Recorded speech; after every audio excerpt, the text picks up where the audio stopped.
여러분들 반갑습니다. 네. 오늘은 세 번째 시간입니다. 세 번째 시간 붓다의 생애에 대해서 하겠습니다. 지금 초기 불교 하고 있습니다. 초기 불교는 우리 불교 교학의 기초가 됩니다. 이 내용을 잘 알아야 다음 단계의 공부들을 하는데 많은 도움이 됩니다. 그래서 이 내용을 언뜻 보기에는 쉽지만 그래도 잘 숙지해서 해두시면 다른 공부를 하시는데 많은 도움이 됩니다. 이 붓다의 생애, 붓다는 과연 어떠한 삶을 살았는가, 우리는 붓다의 행적을 어떻게 보아야 하며 또한 거기에서 무슨 교훈을 얻어야 하는가. 붓다의 초상은 보는 이의 눈높이에 따라서 여러 가지로 그려질 수 있다. 그래서 이 붓다를 보는 시각이 각각의 눈높이에 맞춰서 각각 다른 형태로 보인다, 이런 얘기입니다. 그래서 일부에서는 불교라는 종교를 창시한 교주다. 당연하죠. 이 불교라는 종교는 교주가 석가모니 부처님입니다. 그래서 종교는 세 가지의 요소가 있어야 종교다, 우리가 이렇게 얘기를 합니다.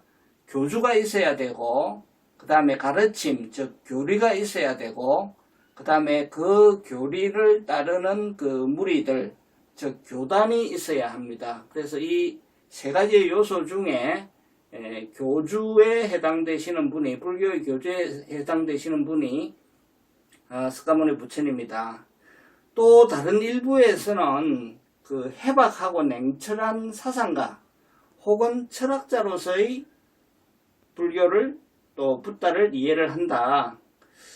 그래서 이 불교가 다른 모든 종교보다도 가장 심오한 철학적인 면을 갖고 있기 때문에 불교 신자가 아니라도 이 철학을 공부하는 사람들도 불교를 많이 공부를 합니다. 이제 그런 분들의 눈에서 볼 때는 붓다는 철학자, 뛰어난 철학자다, 이렇게 이제 받아들일 수가 있죠.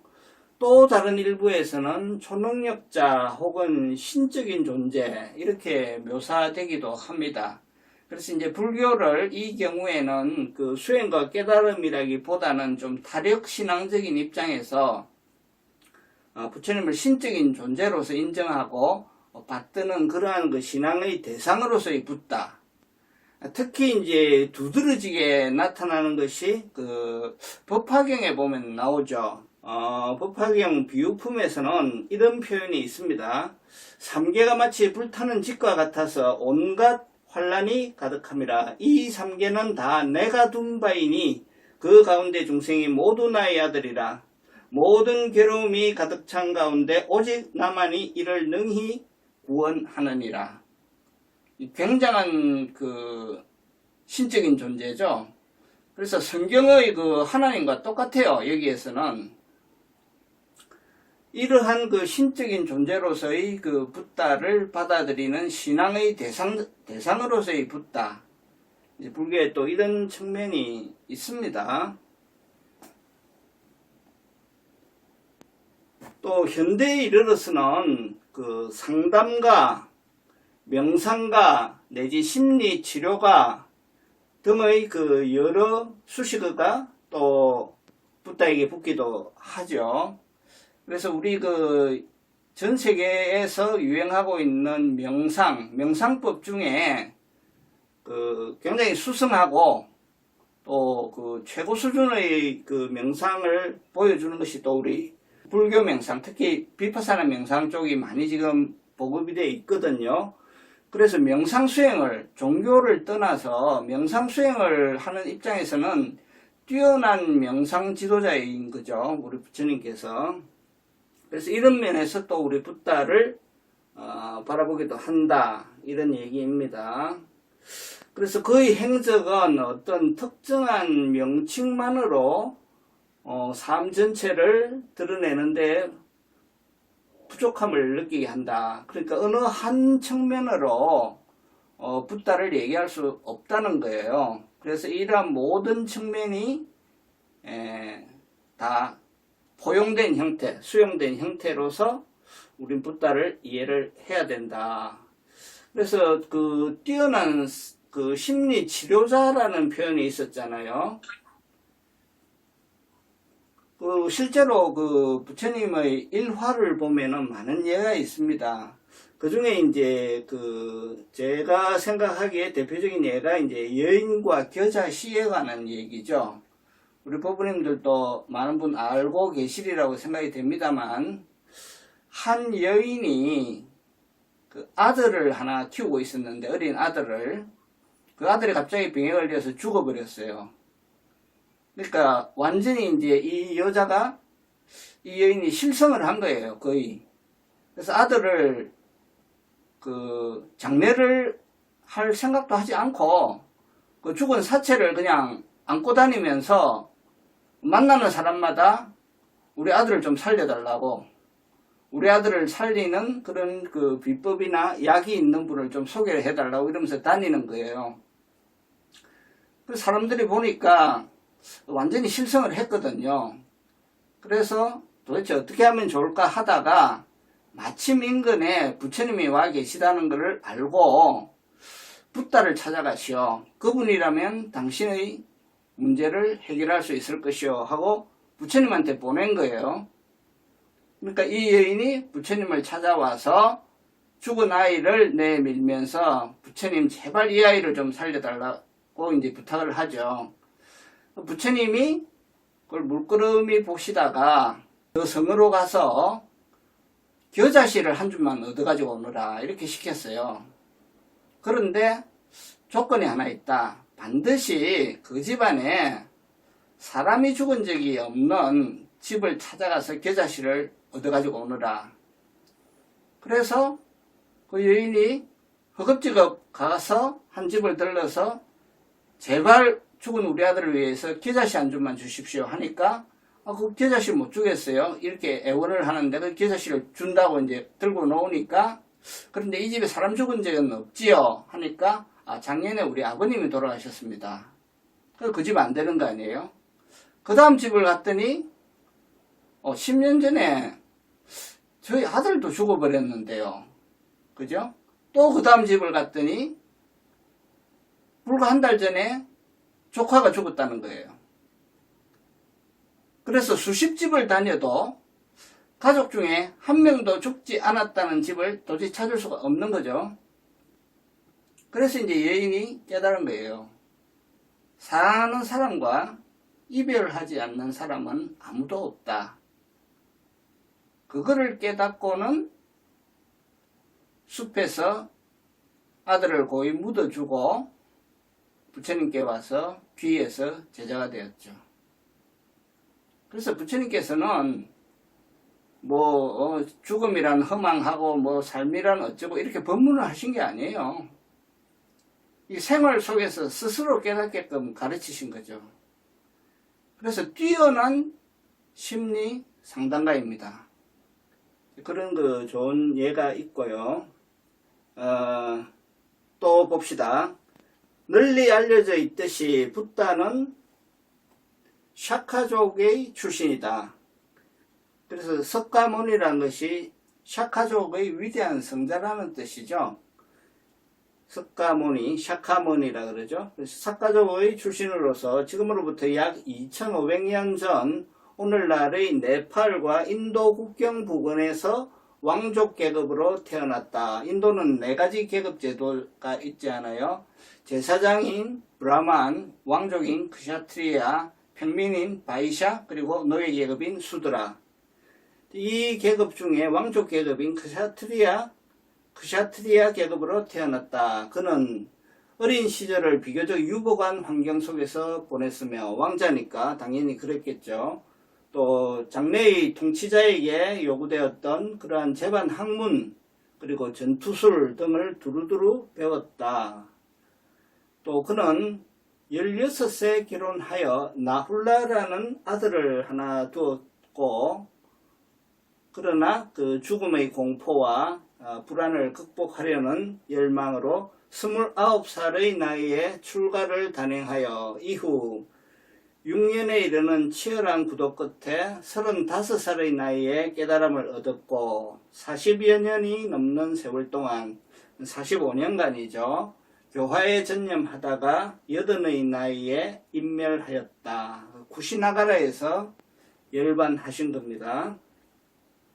그래서 이제 부처님의 그 풀라이프예요. 풀라이프인데 제가 그 첫 번째 시간에 부처님 연표를 소개시켜 드린 적이 있습니다. 그래서 연표상으로 보면은 부처님께서는 기원전 624년에 출생하셔서 544년에 돌아가셨고, 그 부처님께서 인멸하신 544년이 불기 제1년이 됩니다. 그래서 불교의 연표는 부처님의 인멸로부터 그 카운팅을 하는 거죠. 그래서 우리 서기에 544를 더하면 불기가 됩니다. 그래서 올해가 2022년이니까 더하기 544 하면은 불기 2566년이 됩니다.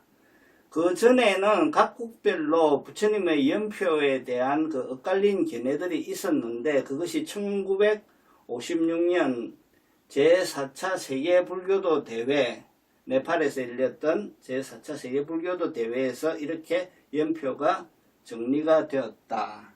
이제 복습 차원에서 제가 한 번 더 말씀드렸습니다. 자, 역사적 사실로서 불교라는 종교 단체는 그의 가르침을 따르는 이들이 모여 형성된 공동체이다. 교단이죠. 따라서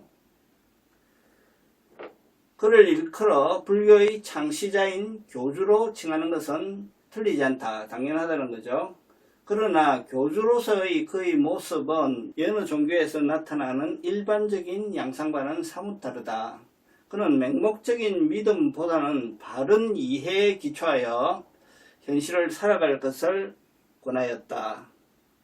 또한 어떠한 군의와 전통에도 굴복하지 말라고 일렀고, 심지어는 자기 자신에 대해서도 무조건적으로 이끌리지 말라고 충고했다. 그는 자신의 가르침이 올바른 이해에 기초하여 받아들여지기를 희망했고, 또한 그것과 더불어 삶의 버팀목이 될 수 있기를 바랐다. 그래서 불교에서의 믿음이라고 하는 것은 여타 종교의 믿음과 상당히 구분되는 특징이 있습니다. 그래서 믿습니까? 믿습니다 하는 차원의 믿음이 아니라고 말씀을 드렸죠. 그래서 불교의 믿음이라고 할 때는 반드시 이 네 가지 단어 신해 행정을 생각을 하셔야 됩니다. 그래서 불교는 이해를 하고 그것을 행해서 실제로 증명이 될 때 믿는 것입니다. 그래서 신해 행정의 믿음이 불교의 믿음입니다. 그래서 무엇을 이해하고 무엇을 행해서 무엇을 증명하느냐? 사성제죠. 사성제를 올바르게 이해해서 괴로움을 인식하고 그 괴로움의 원인을 밝혀서 그 괴로움의 소멸에 이르는 부처님께서 제시한 길을 따라서 행할 때 실제로 괴로움이 사라지더라는 것을 증명을 하는 게 불교예요. 그래서 이러한 과정을 통한 믿음이 불교에서 얘기하는 믿음입니다. 그래서 다른 종교와는 상당히 확연하게 구분되는 믿음의 형태죠. 그래서 불교에서는 행을 하라고 하는 거예요. 행을 하지 않으면 증명이 될 수가 없잖아요. 자, 이러한 붓다의 모습은 교주라기보다는 차라리 사상가 혹은 철학자에 가깝다고 할 수 있다. 사실 초기 불교 경전에 묘사된 그의 가르침은 고도로 발달된 형이상학적 사색을 포함한다.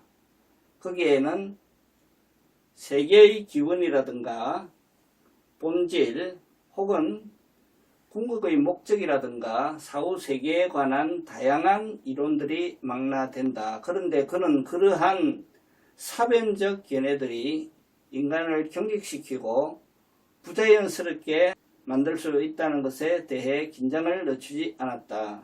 말하자면 형이상학적 사고의 해체를 통해 현실 삶을 회복하려는 독특한 철학적 입장을 취하고 있다.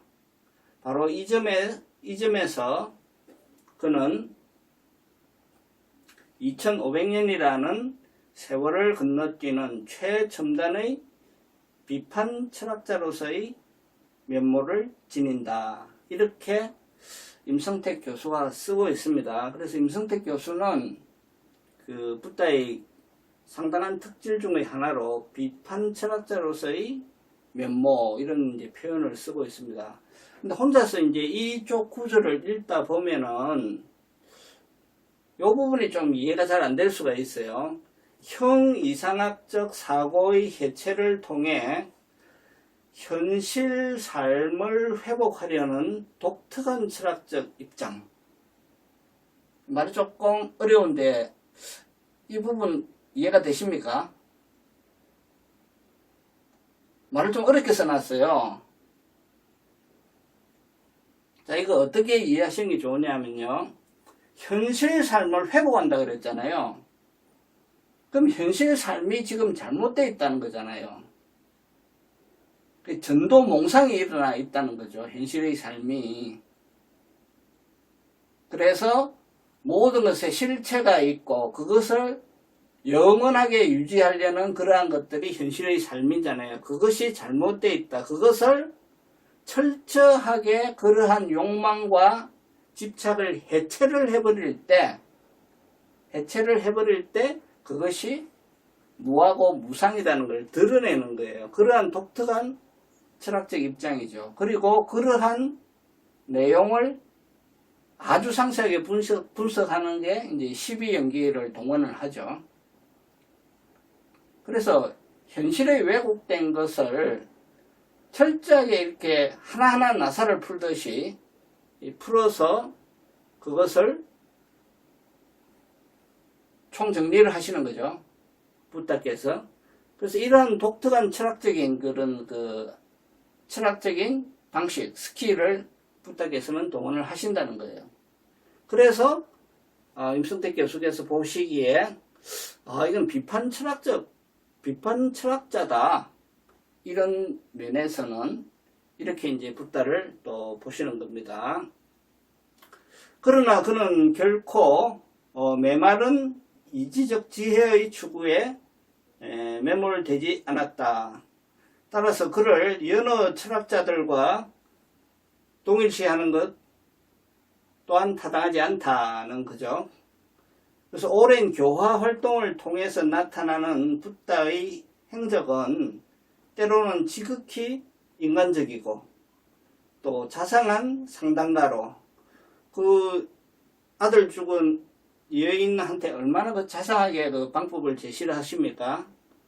그냥 뭐 미친 여자로 취급할 수도 있는 거죠. 우리 일반인들은 그죠? 때로는 불가사의한 초능력자로 때로는 부당한 사회적 모습에 맞서는 개혁가로. 그래서 당시에 그 부처님은 가히 그 개혁가 내지 혁명가에 가깝습니다. 당시에 그 엄격한 그 카스트 제도가 이 세상을 지배하고 있던 그 인도라는 나라에서 인간의 고귀함이 그 브라만이라는 신분과 계급에 의해서 결정이 되잖아요. 그런 데서 부처님께서 뭐라고 말씀을 하셨습니까? 인간의 고귀함은 그의 행위에 의해서 결정된다고 하셨잖아요. 신분에 의해서 결정되는 게 아니라 어떤 신분에 있건 그 사람의 행위에 의해서 고귀함이 결정된다. 혁명적인 선언이죠. 그리고 여자가 그 사람으로서 대접을 거의 못 받던 시절에 똑같이 그 출가해서 비구니 교단이 성립했잖아요. 그래서 부처님은 가히 그 개혁가 내지 혁명가다 이렇게 우리가 볼 수가 있습니다.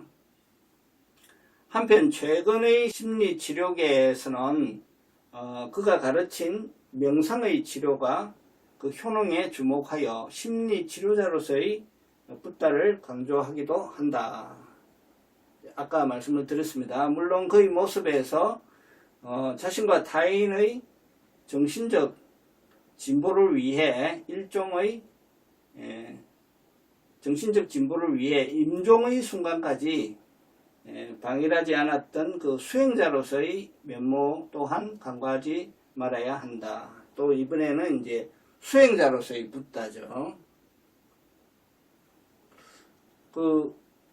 우리 법부님들 부처님 마지막 유언이 뭔지 알고 계시죠? 부처님 마지막 유언이 뭡니까? 그렇죠. 자등명, 법등명, 방일하지 말고 수행하라. 그죠? 가장 마지막에 꼭 남기고 싶은 말이 우리 유언이잖아요. 그때 자등명, 법등명, 자기를 의지하고 법에 의지해서 부지런히 방일하지 말고 수행하라. 부처님 마지막 유언입니다. 자신도 철저한 수행자로 사셨고 우리한테 남긴 마지막 말도 남은 시간이 많지 않다. 방일하지 말고 수행하라. 그게 부처님 이제 유언입니다. 자, 다시 원점으로 돌아와서 묻게 된다. 붓다의 삶을 어떻게 이해해야 하며 또한 그를 어떠한 인물로 간주해야 할까? 그의 삶은 그 자체로서 무아의 가르침을 드러낸다고 할 수 있다. 붓다는 엄숙하고 진지한 삶을 일관했지만 스스로 특정한 모습으로 한정하지 않았다. 여러 가지의 모습을 보여주었다는 것입니다. 그 여러 가지의 모습은 어떤 모습이냐? 지금까지 설명드린 그러한 모습입니다. 즉 부처님은 특정한 어떤 상이 없는 거예요. 상이 없는 거고, 비유를 하자면은 가장 적절한 비유가 제가 보기에는 거울이에요. 마치 거울과 같은 분이다. 그래서 중병에 걸린 사람이 오든지 가벼운 병에 걸린 사람이 오든지 오는 대로 그대로 이제 비추어서 지도를 하시죠. 부처님은 특정한 상이 없는 분이다. 자, 이 점에서 그의 삶은 마치 그물에 걸리지 않는 바람과 같았다. 그의 행적은 나 혹은 나의 것이라고 하는 것이 전혀 없는 거죠. 그래서 그러한 데 붙잡혀 사는 본부들과는 대조를 이룬다. 만약에 붓다 스스로 어떠한 위치나 명예에 안주했더라면 그 이름에는 특정한 어떤 신분이나 직위가 따라붙었을 것이다. 그러나 이제 붓다는 그런 게 없다는 거죠. 그러면 붓다를 우리는 어떻게 불러야 하느냐? 그래서 우리가 이제 붓다를 부른다면 어떤 이름으로 부를까? 세상에 존귀한 분 세존이시다. 세존. 그리고 공양을 받을 만한 분이다. 해서 책에 보면 아라한이라고 되어 있어요. 아라한이라고 되어 있는데 이제 아라한이 가진 여러 가지 덕목이 있거든요. 덕목이 있는데 그 중에 공양을 받을 만한 분 할 때는 이 한자로 은공이라고 합니다. 은공. 그래서 여기서는 괄호에서 은공이라고 쓰는 것이 좀 더 의미상 정확해요. 또 그와 같이 오신 분 열애다. 그래서 열애께서는 이렇게 이제 경전에 많이 나오잖아요.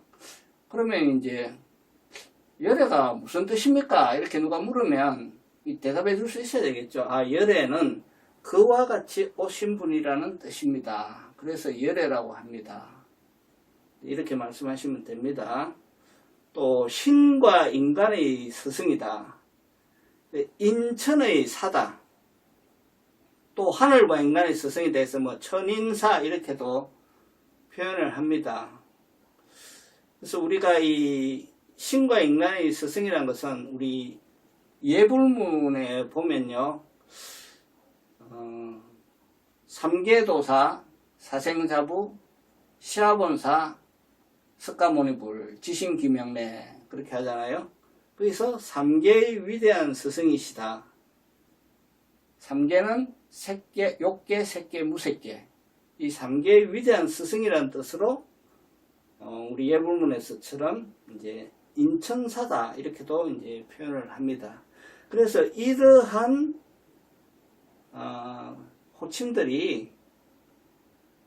호칭들로 우리가 이제 붓다를 부를 수 있다. 이런 얘기입니다. 자, 그래서 요게 이제 본문의 다 내용이에요. 본문의 내용인데 조금 더 제가 이제 설명을 드릴 부분은 여기 이제 아라한이라는 말이 나오니까 오늘 우리 아라한에 대해서 좀 더 알아봅시다. 또 우리 건강불자 회원님들께서 좋은 인연을 쌓으셔서 또 우리 회장님께서 많이 노력하셔서 최근에 또 아라한을 한 분 뵙지 않았습니까? 그러니까 그러한 인연으로 우리 아라한 하는데 아라한은 과연 어떤 사람이 아라한인가? 오늘 아라한이라는 얘기가 이 본문에 나온 김에 한번 정리를 해볼게요. 자, 아라한은 산스크리트어로 아르하트 또는 팔리어로 아라한트의 음력입니다. 음력이라는 것은 발음 그대로 그냥 발음 그대로 이름을 붙였다 그러죠. 그러니까 아라한트니까 아라한 이렇게 그냥 쓴 거예요. 그래서 이건 음력이다. 특정한 뜻이 있는 게 아니라 이 발음 그대로 그냥 아라한이라는 것이다. 자, 출가 수행자를 성문이라고 합니다. 성문. 연각은 뭐냐면요. 성문은 부처님의 법을 듣고 그 부처님의 법을 공부하면서 수행하는 사람이 성문이고, 연각은 부처님과 관계없이, 불교와 관계없이 스스로 도를 구해서 출가 수행하는 일종의 그 자연적인 그러한 수행자들이에요. 그래서 그분들이 공부를 하다 보니까 진리를 깨닫는 거예요. 12연기를 깨닫는 거예요. 그러면서 결국은 부처님의 가르침과 같은 길로 들어서는 이제 그러한 수행자들이 연각이에요. 그래서 연각을 벽집을 혹은 혼자 깨달았다 해서 독각이라고도 합니다. 근데 대부분 이제 불교 수행자라 그러면 성문이 많죠. 그래서 이 성문이 최고의 경지인 아라한까지 가는데 4단계가 있다 이거죠. 4단계. 그 4단계는 어떤 단계냐 하면요. 수다원, 사다함, 아나함, 아라한 이 4단계가 있어요. 그래서 수다원은 뭐냐면요. 제 1단계가 이제 수다원인데, 수다원은 한자말로 예류라고 합니다. 예류. 이 예류는 이제 한자말로는 이렇게 되어 있어요. 예류. 이 예류 수다원은 이 깨달음의 길을 하천의 흐름이라고 할 때, 하천의 흐름에 참여한 사람을 이제 수다원이라고 합니다. 그래서 이제 입문을 했다 이거죠. 그래서 불도 수행에 대한 확신이 생긴 상태. 아, 이 길을 가야 되는구나. 이 길을 가야 내가 괴로움에서 벗어나 니르바나에 이르는구나 하는 확신을 가진 사람이 수다원인 것입니다. 그래서 그릇된 견해를 버리고 성스러운 흐름, 즉 팔정도에 들어왔다는 뜻이죠. 그래서 흐름에 들어왔다 해서 임류 또는 이제 예류 이렇게 합니다. 생사의 흐름을 거슬러 괴로움이 없는 세계로 나아가는 사람이다. 자, 생사에 흘러가는 게 아닙니다. 생사의 흐름에 들어오되 생사의 흐름에 들어오는 것이 아니라 이 부처님의 가르침의 세계에 들어오되 이 생사의 흐름과는 거꾸로 가는 거죠. 그래서 역류한다 라고도 한다. 그래서 삼보에 대한 의심이 전혀 없다. 자, 이제 제가 좀 중요한 거는 빨간 걸로 해놨어요. 삼보에 대한 의심이 전혀 없으며 계를 갖추고 산다. 그러면 수다원인 거예요. 지금 우리 법부님들은 삼보에 대한 의심은 거의 없이 확신을 다 갖고 계신 걸로 저는 이해를 하고, 계율, 우리가 이제 가장 중요한 게 5계죠. 삼보에 대한 이런 의심이 없는 상태에서 계율을 100% 지키지는 못하더라도 거의 지키려는 그러한 마음 자세와 또 대부분을 지키는 그러한 그 삶을 살아간다면 이미 수다원에 들어서신 거예요. 그래서 수다원은 파멸되지 않는 이다. 파멸되지 않는다는 것은 일단 수다원에 들어오시면은 악도로는 절대 떨어지지 않는다. 사막도, 지옥, 악이 축생으로는 가지 않는다는 거예요. 그러면은 수라나 인간이나 천상계에서 머문다 이거죠. 그래서 수다원가만 들어와도 사막도로는 떨어지지 않는다 라고 경전에 쓰여 있습니다. 그러니까 우리 법원님들께서 다 자부심을 가지시기 바랍니다. 자, 사다함. 그러면 그 다음 단계 사다함은 뭐냐? 사다함은 일례라고 합니다. 일례. 일례는 한일자에 올래 해가지고 한 번 온다는 거예요. 한 번 온다. 그래서 이 수다 앞에서 설명한 이 수다원은요, 수다원가에 들어서면 7생 안에, 이 다음에 오는 7생 안에 반드시 아라한을 이룬다는 거죠. 그래서 7번은 윤회를 하는데 8번째는 윤회하지 않는다. 이게 수다원이에요. 자, 그래서 부처님 법에 대한 확신을 가지고 5계를 지키면서 열심히 살면 7생 안에는 반드시 아라한을 이룬다. 이런 그 부처님의 수기가 있습니다. 자, 사다함은 뭐냐? 사다함은 딱 한 번 더 오면 끝나는 거예요. 일례. 자, 수행의 도상에 있어서 한 번 더 윤회의 세계, 윤회의 세계로 온다는 것은 6계로 온다는 겁니다. 6계는 이제 사막도 위에 수라, 인간, 천상까지 포함해서 지옥, 악의 축생, 수라, 인간, 천상. 이래서 그 6도로 오는 것이 딱 한 번만 더 온다는 거예요. 그래서 이 사람은 어느 경지에 있는 사람이냐면 유신경과 개금치경과 의심이라는 이 족쇄를 푸는 사람이에요. 자, 그러면 이게 뭐냐? 중생이 묶여있는 10가지 번뇌가 있어요. 10가지 번뇌 중에 맨 위에 있는 3개, 맨 아래에 있는 3개죠. 맨 아래에 있는 이 3가지를 타파한 사람이 사담이에요. 자, 그러면 유신견하고 개금치견은 그리고 의심은 뭐냐? 요거를 이제 밑에서 요걸 먼저 보고 봅시다. 자, 중생이 묶여있는 10가지의 족쇄가 있습니다. 중생이 묶여있는 10가지의 족쇄가 있는데 그 중에 5개를 나누어 가지고 5하분결이 있고 5상분결이 있어요. 근데 5하분결이 이제 좀 낮은 단계에 있는 그 괴로움이에요. 이게 뭐냐면요, 유신견은 자아가 있다는 견해. 그래서 오늘 나라고 집착하는 견해죠. 그래서 자아가 있다는 견해는 틀린 것이고 오는 흠망한 것이다 라고 확연하게 깨닫고 있으면 이미 유신견을 타파한 거예요.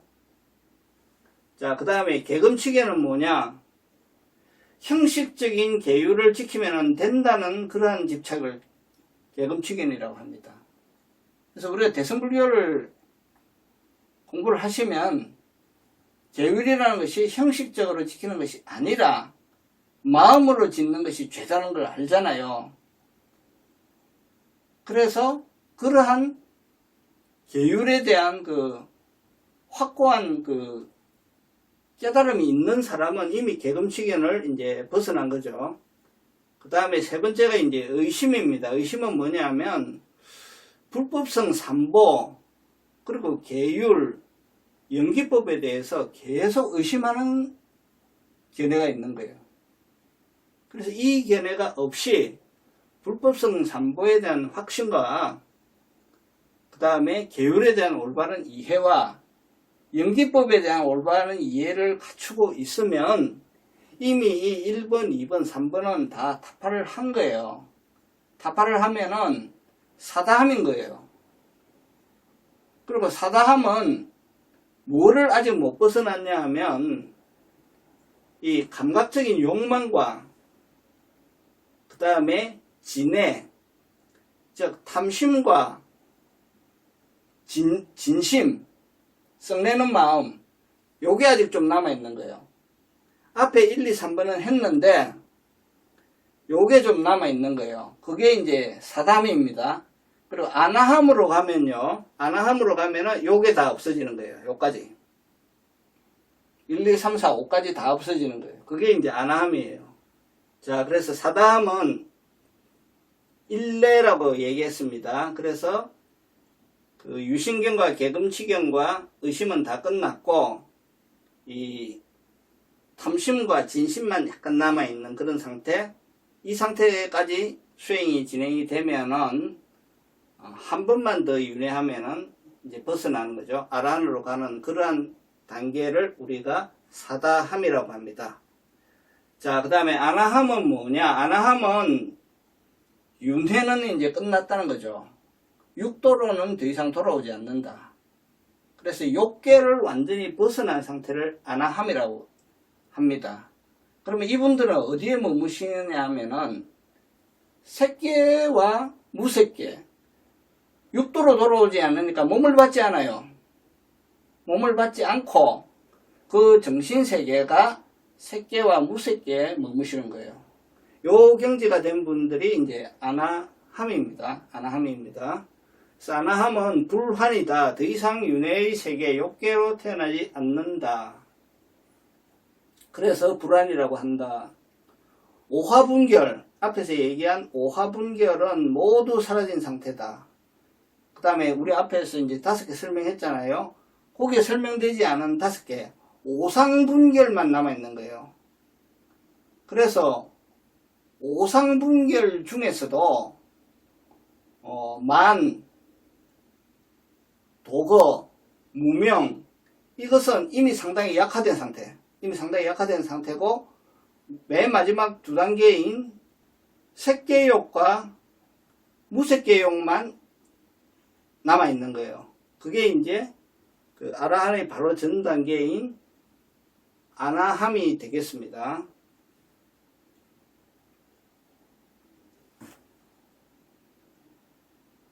그래서 이번 생에만 욕계에 머무르고 나면 다시는 윤회의 세계로 돌아오지 않는다. 그래서 불환, 안 돌아온다고 해서 불환이라고 그러고요. 또 불례라고도 한다. 다시 윤회에 휩쓸리지 않는 경지다. 그러나 아나함은 물질과 순수 정신에 대한 집착은 여전히 남아있다. 그래서 색계와 무색계에 벗어나지 못한다. 그래서 색계와 무색계에 머무르는데 그 색계를 여기서 어떻게 표현하냐면 물질적인 물질이라고 표현하고요. 무색계를 순수한 정신에 대한 집착이 미세하게 남아있다. 이렇게 표현을 합니다. 이 부분이 조금 더 사실은 설명이 필요합니다. 설명이 필요한데 이거를 먼저 설명을 할게요. 이 색계에 대한 미세한 욕망, 그리고 무색계에 대한 미세한 욕망이 남아있다는 것은 뭐라고 설명할 수 있냐 하면요. 상수멸이라고 하는 표현이 있습니다. 상수멸은 뭐냐 하면 이 느낌에 대한 미세한 집착이 남아있는 것을 여기서는 수라고 표현하고요. 그 다음에 정신세계에 대한 미세한 느낌과 욕망이 남아있는 것을 우리가 상이라고 합니다. 그래서 상과 수를 완전히 멸할 때 그걸 멸진증이라고 그러고 그것을 아라한이 가지는 완전한 열반이라고 하는 거예요. 그러면 아나함은 뭐냐? 모든 걸 다 멸했는데 이 상수멸 요것만 남아있다. 우선 이렇게 이해하세요. 아나함은 다 닦았는데 상수멸만 남아있기 때문에 색계와 무색계에 머문다. 그게 이제 아나함입니다. 자, 그러면 맨 마지막으로 이제 아라한을 정리를 합시다. 지금 내용이 조금 많기는 한데요. 그래도 성분사과는 확실하게 개념을 정리하고 가시는 게 좋아요. 왜냐? 우리 법원님들이 가셔야 되는 길이니까. 자, 아라한. 마지막 단계 아라한은 무학위로서 더 이상은 배울 것이 없다. 그래서 번뇌가 완전히 소멸된 것이다. 이렇게 할 바를 다 하였고, 윤회에서 해탈해서 열반에 들어간 수행자가 아라한이다. 그래서 무학위를 간단히 그냥 무학 이렇게 표현하기도 합니다. 그래서 10가지 족쇄를 모두 다 소멸하여서 더 이상은 소멸시킬 것이 없는 상태. 태어남이 없이 윤회도 당연히 일어나지 않는 성자의 단계가 아라한입니다. 그래서 아라한은 우리가 이제 절에 가시면은 별도로 모시죠. 이 그동안 이 세상에 왔다 가신 아라한들을 우리가 정각에 따로 모시잖아요. 그게 나한전이죠. 나한전. 그래서 이 나한전을 보면은 아라한을 모신 정각이다. 이렇게 이해를 하시면 됩니다. 그러면 이제 아까 우리 오하분결은 다 설명했고 오상분결만 이제 한 번 더 봅시다. 오상분결을 다 멸한 사람이 이제 아라한입니다. 6번째는 만입니다. 만은 내가 남보다 낫다, 못하다, 동등하다 이런 마음이 아만이라고 표현하는데 이 아만이 남아있는 것을 6번째 만이라고 합니다. 그래서 이 6번째 만을 다 닦아서 없앴다는 것은 분별심이 전혀 없다 이거죠. 그런 상태가 되면 이제 6번을 다 닦은 거고요. 7번째 도그라고 하는 것은 뭐냐면요. 들뜨고 불안한 마음. 내가 어떤 경지를 얻었다고 해서 기뻐해서 들뜨는 것도 없어요. 그리고 아무리 수행을 했는데 열심히 수행을 했는데 왜 이렇게 잘 안 되지? 이런 불안한 마음도 없는 거예요. 그래서 들뜬 마음, 불안한 마음 이것이 다 조복된 상태가 아라한이다. 그 다음에 무명, 모든 해로움과 괴로움의 근본 뿌리에 해당되는 어리석은 생각이 사라진 거죠. 그래서 다 밝은 상태, 청정하게 깨어있는 상태가 이제 정덕한 사람이 아라한이다. 그 다음에 이 9번째 색탐, 10번째 무색탐. 그러니까 색계에 대한 탐하는 마음. 이게 표현이 이렇게 해놨습니다. 감각적 욕망을 벗어날 때 나타나는 순수 물질의 세계와 그 느낌에 대한 집착, 즉 아까 얘기한 상수멸을 할 때 수에 대한 집착입니다. 상수멸을 할 때 느낌에 대한 집착인데 이것은 이제 저는 어떻게 해석을 하냐면요. 우리가 명상 수행을 깊이 들어갈 때 이 몸이라고 하는 게 대한 느낌이 전혀 없는 상태가 돼야 돼요. 그래서 몸이라든지 물질이라든지 뭐 공기라든지 뭐 이러한 물질계에 대한 인식이 완전히 다 끊어지는 거예요. 그러면 이제 색계에서 벗어나는 것이고, 그 다음에 그 무색계를 벗어난다는 것은 이제 생각과 느낌을 다 벗어나는 거거든요. 그래서 색에 대한 집착에서 벗어났을 때 나타나는 순수 정신세계, 순수 정신세계가 드러나는데 거기에 대한 인식이나 거기에 대한 탐착이나 거기에 대한 즐거움이나 이런 것으로부터도 다 벗어나야 되는 거예요. 그러면 이 색계와 무색계를 완전히 벗어났다는 것은 그야말로 절대정멸이에요. 그래서 초기불교적으로 표현하면 절대정멸이고, 대승불교 가나선의 입장에서 표현하자면 오직 모를 뿐입니다. 그래서 지금 이해하시기가 어렵죠. 왜냐하면 이 경지를 가지지 않았으니까. 그래서 어떻든 이러한 내용이 아라한의 경지입니다. 그래서 오늘은 여기까지 이해를 하시고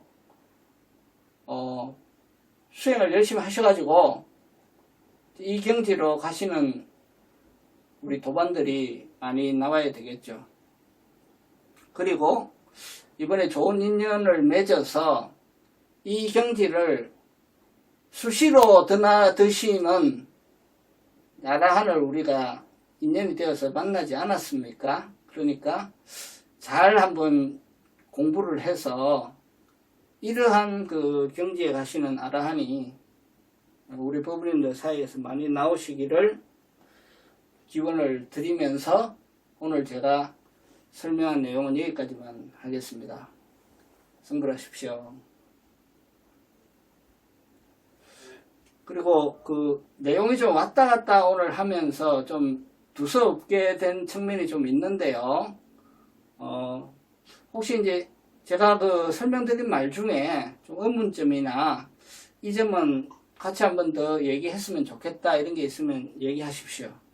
이왕에 오늘 나온 얘기 완전히 다 이해를 하고 넘어가야죠.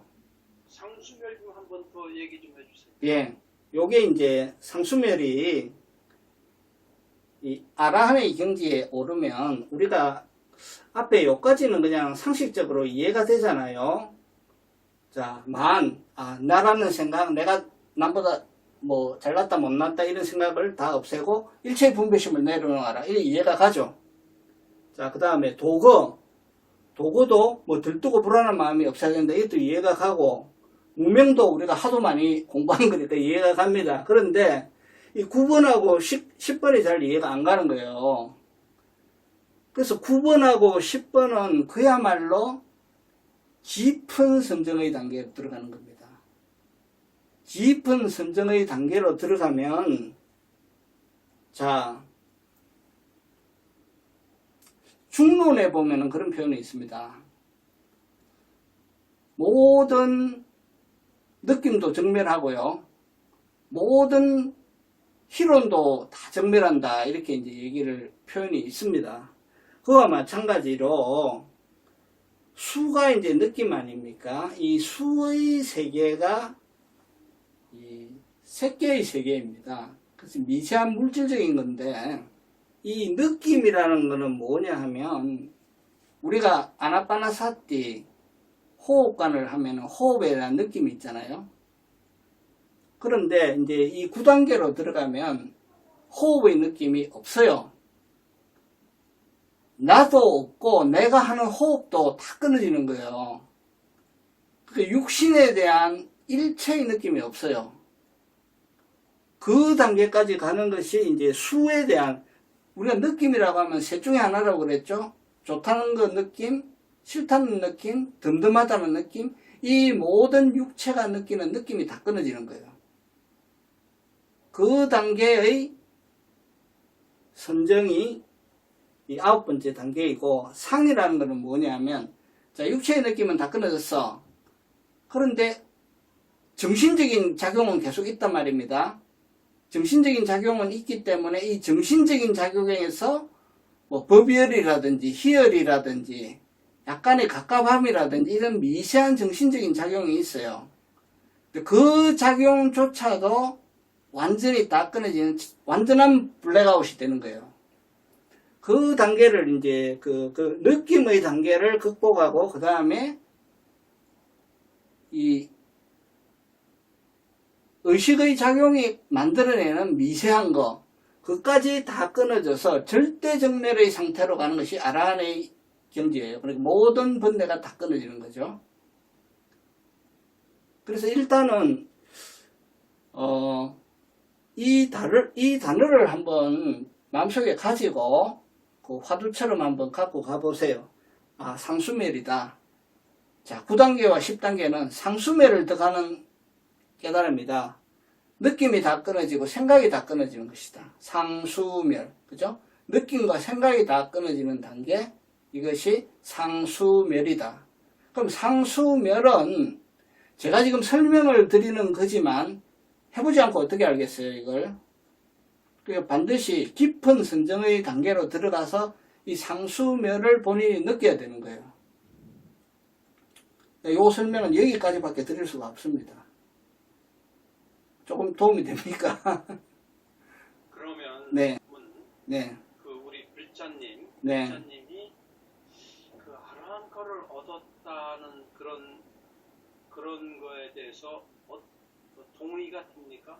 저는 저는, 솔직히 의심하지 않고 네, 그냥 아라한카를 얻었다고 하면 네, 굳이 제가 무슨 시기심이나 질투심 또는 여자라는 거에 대한 비하하는 마음 그런 마음 갖지 않고 네, 그냥 믿어보자.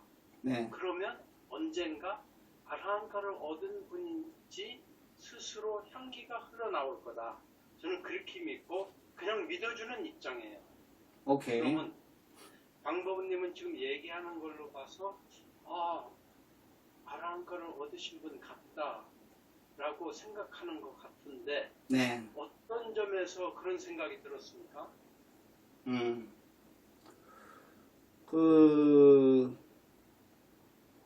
불자님이 이 상수멸에 대해서 설명하시는 바가 일단 정확하고, 그죠? 상수멸에 대해서 불자님이 설명을 했습니다. 우리한테. 그걸 대풀이해서 한번 보세요. 보시면은 정확하게 설명을 하시는데, 그 상수멸에 대한 그 설명하시는 게 일단 정확하고, 그 다음에 본인이 수시로 이 상수멸을 드나든다고 하셨거든요. 그거를 제가 그분이 거짓말을 하고 있다고 생각하지 않아요. 그래서 이 상수멸의 경지에 수시로 드나드는 수행을 하고 계신 분이라고 저는 생각을 합니다. 그래서 이제 언제든지 의도하면 상수멸로 들어갈 수 있다면 아라한이라고 불러도 마땅합니다. 자, 그러면 그분이 진짜 아라한인지 아닌지를 아는 방법은 딱 하나 있어요. 그 뭐죠? 내가 아라한이 되면 되는 거예요. 내가 아라한이 되면 상대가 아라한인지 아닌지 알 수 있어요. 금방. 그러니까 일단은 그분이 그 말씀하시는 내용을 잘 가이드라인으로 해가지고 또 그분이 말씀하시는 게 그분이 지어내서 말씀하시는 게 아니라 경전의 말씀입니다. 경전 이번에 추천받은 도서 있잖아요. 또 열심히 읽어보시고 그에 따라서 수행을 하시면서 뭐 그분이 아라한인지 아닌지는 우리 스스로 수행하면서 판단을 하시면 되겠습니다. 그래서 지금 아라한에 대해서 그 아라한이 뭐가 아라한이냐, 열반의 경지를 정득한 게 아라한이잖아요.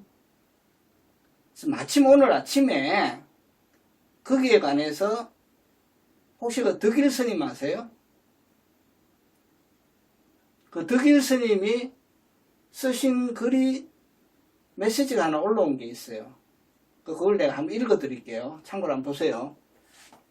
이 상태는 너무나 고요하고 평화롭고 행복한 상태라서 수행을 다 끝마친 성자들이 자주 이 선정에 든다고 합니다. 이 선정에 들면 인식과 느낌이 완전히 끊어지기 때문에, 즉 상수멸입니다. 이 선정에 든 사람은 주위에서 일어나는 상황을 모르게 되며 자신이 상수멸에 들기 전에 내가 어느 정도의 기간 동안 이 상태에 들어가야겠다고 마음먹은 시간이 지나면 자동적으로 상수멸의 상태에서 다시 나와서 인식과 느낌을 회복한다. 그러나 여기에 나오기 전까지는 인식과 느낌이 완전히 끊어진 상태에 머문다, 이런 얘기입니다. 다시 먹고 걷고 말하고 생활을 한다. 오케이? 자, 이것이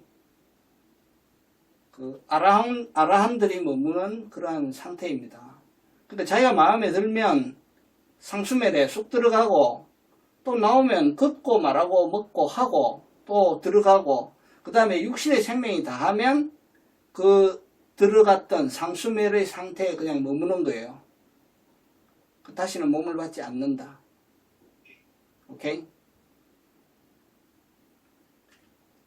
질문이 있습니다. 네. 그 아라한과를 좀 설명을 해주셨는데, 네. 제가 그 여천불교에서 깨달음과의 비교를 한다 그러면은 어떤 차이가 있다고 말씀하실 수 있겠습니까? 예, 그렇게 아주 좋은 질문인데요.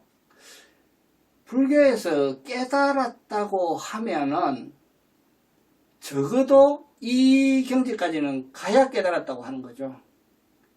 이 경지까지 가서 상수멸이 완전히 일어난 상태, 상수멸이 완전히 일어난 상태를 확인을 할 때, 그때 그 자리가 비로소 부모 미생전 본래 면목의 자리를 확인하는 거예요.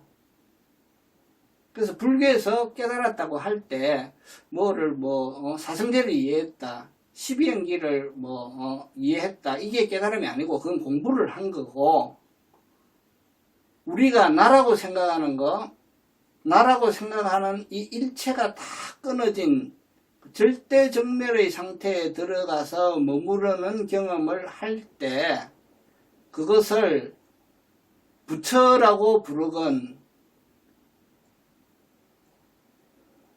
법성이라고 부르건 진여라고 부르건 그 자리에서 자유자재로 머무는 정도가 되어야 깨달았다, 이렇게 표현할 수 있지 않을까. 그래서 대승불교에서 얘기하는 깨달음의 자리라고 하는 것은 이 모든 본내가 다 사라진, 모든 본내가 다 끊어진, 그야말로 오직 모를 뿐인 그러한 상태를 경험을 해야만 깨달았다고 저는 부를 수 있을 것 같아요.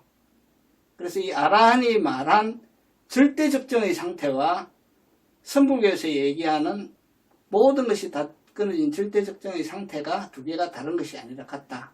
가는 길이 조금 다를 뿐이다. 예, 이렇게 말씀드릴 수 있겠습니다. 네. 성철 스님은 성철 스님. 아라한과를 얻으신 분이라고 생각하느냐 이거죠. 당연히 그렇다고 보죠, 저는. 특히 이제 성철 스님은 깨어 있으나 잠을 주무실 때나 자유자재로 드나드시는 분이라고 저는 알고 있습니다. 그래서 깨어 있거나 잠을 잘 때나 살았거나 죽었거나 자유자재로 그 경지를 드나드시는 분으로 저는 이해를 하고 있습니다. 일단은 수초선정에 들어야 되고, 그리고 이제 이선정 선정 이렇게 돼야 되는데, 이런 것은 없고 그냥 우리가 그 중간의 과정은 다 없고, 최종의 이제 아까 이제 말씀하신 이제 그 상수멸만 얘기를 하다 보니까 우리가 조금 더 얘기를 하는 것이 조금 더 힘들어지지 않나. 그래서 저는 이제 하나 담론을 하고 싶은 게, 우리가 화두 수행을 할 수가 있죠. 화두 할 수 있는데, 화두 수행을 하면은 우리가 점검을 받을 때 경전에 기인을 하는 것이 아니라 경전보다는 깨달으신 분과 교제를 하거나 아니면 깨달으신 분한테 가서 이것이 제가 깨달은 것이 맞습니까? 라고 점검 또는 확인을 받는 길밖에 없지 않나. 오케이. 우선 불자님께서 그 앞에 모든 과정을 다 생략하고 바로 상수멸에 대해서 얘기를 했다, 이렇게 생각하시면 안 되고, 아직 시간이 없어서 앞에 얘기를 못 하신 거예요. 앞에 얘기를 못 하신 거고, 분명히 그 단계별로 부처님이 사례부를 예를 들었듯이 단계별로 수행을 다 하셨고, 그것을 이제 남방불교의 여러 교제들 철저하게 경전에 입각한 수행을 하셨다고 저는 들었습니다. 그리고 또 그런 수행을 한 사람으로부터 3시간 반 정도 서로 토론을 해서 맞습니다, 틀림없이 하셨군요, 이렇게 다 확인을 받았다고 제가 간접적으로 들었습니다. 그러니까 우리가 불자님과 잘 교류하는 과정에서 그러한 점들을 하나하나 우리가 확인할 수 있는 좋은 기회가 될 수 있다고 생각을 합니다. 그리고 말씀하신 이제 그 화두선에 대해서는 화두선은 이러한 자세한 단계별의 수행이라기보다는 이제 한 방에 그냥 뛰어넘는 거예요. 한 방에 뛰어넘어서 상주멸로 바로 몰고 가는 거예요. 화두를 통해서. 그러한 그 어떤 이 의식과 수행에 대한 그런 그 점프가 있습니다. 점프가 있고 그것을 상세하게 경전으로 설명하지 않고 이제 스승과의 문답을 통해서 확인하면서 나가는데 제가 갖고 있는 개인적인 의견은 뭐냐 하면 왜 그렇게 하느냐 하면 그러한 경전과 글자를 통해서 하나하나 확인하는 것이 그 진짜 수행을 어떨 때는 방해하는 측면이 있다는 거예요. 그에 대해서 자꾸 이해를 해가면서 하려고 하는 것이 도움이 되지만 오히려 방해가 될 수가 있다. 그래서 모든 아까 상수멸이라고 할 때 모든 느낌과 모든 인식이 다 끊어진 상태로 지금 우리가 가는데 자꾸 머리를 굴리잖아요.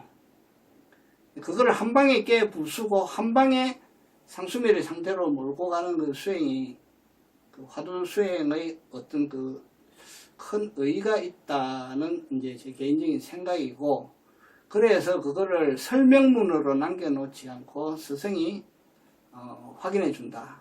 이런 측면이 있고요. 그 다음에 또 그 화두 수행이 단지 그 상수멸의 상태를 점검하는 것만이 화두 수행이 아니거든요. 그 화두에 여러 가지가 있잖아요. 화두에 여러 가지가 있는데 그런 화두에 여러 가지가 있는 이유는 그러한 화두는 분명히 하나의 그 답이 있고 가르침이 있어요. 그 가르침이 우리가 머리로서 이해를 하고 있는 상태이지만 내가 그렇게 되어 있지 않다는 거예요. 내 몸과 내 삶이 그 깨달은 것 같이 하고 있지 않다는 거죠. 그거를 점검하는 게 화두예요. 그게 자기 체화되어서 자기의 라이프로 딱 굳어져 있는 사람은 화두를 탁 들이밀면 바로 답이 툭 튀어나와요. 그렇지만 머리로는 이해하지만 내 삶은 다르게 살고 있다면 그렇게 화두를 탁 들이밀었을 때 바로 답이 안 나와요.